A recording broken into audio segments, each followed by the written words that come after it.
నిన్ను నేరస్తుడు చేసింది నేనే. నువ్వు నా చెల్లెలు భర్తవని ఆలస్యంగా తెలిసింది. నా తప్పు నేను తెలుసుకున్నాను. నువ్వు నిర్దోషు అని, నీకు ఈ నేరానికి ఎలాంటి సంబంధం లేదని నేను నిరూపిస్తాను. అందుకే నేను విడిపించి తీసుకెళ్తాను. ప్లీజ్ నాతో రా. ఆ రోజు కోర్టులో గుండెలు బాదుకుంటూ దొంగ ఏడుపులు ఏడుస్తూ నన్ను నేరస్తుని చేయడాన్ని వాడి నాటకం కంటే ఇదేం గొప్ప నాటకం కాదు. నీ కట్టుకథలు కట్టిపెట్టి వెళ్ళి నుంచి. ప్లీజ్, నా తప్పు ఒప్పుకుంటున్నాను. అందుకే క్షమించమని అడుగుతున్నాను. ప్లీజ్ నాతో రా. కసాయి వాడి వెనుక గొర్రెలా నీ వెంట అనుసరించిన కంటే సంతోషంగా ఉరికమ్మ ఎక్కడానికే సిద్ధంగా ఉన్నాను. మర్యాదగా వెళ్ళి నుంచి. ప్లీజ్ ఆవేశపడకు. తలుపేసుందేమిటి? ముందు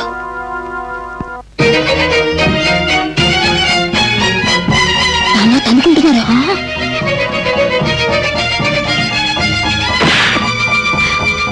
అమ్మో, నర్సు వస్తుంది పదా.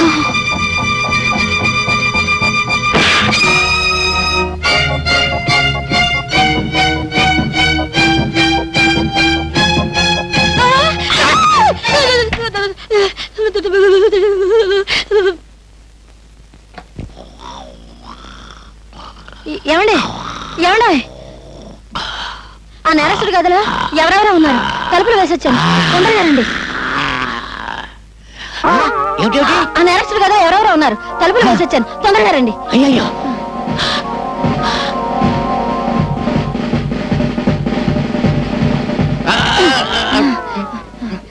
ఈ గదండి, ఈ గది. ఈ గదా? తలుపులు తెరుచున్నాయేంటి? నేను తలుపులు వేసొచ్చానండి. నేను వేసేస్తే తలుపులు తెరుచున్నాయండి. తలుపులు తెరుచున్నాయంటే పారిపోయారన్నమాట. ఇక్కడ ఇద్దరు కానిస్టేబుల్స్ ఉండాలి.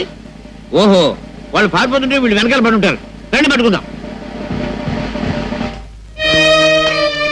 లేవండి లేవండి, వాళ్ళు వెళ్ళిపోయారు.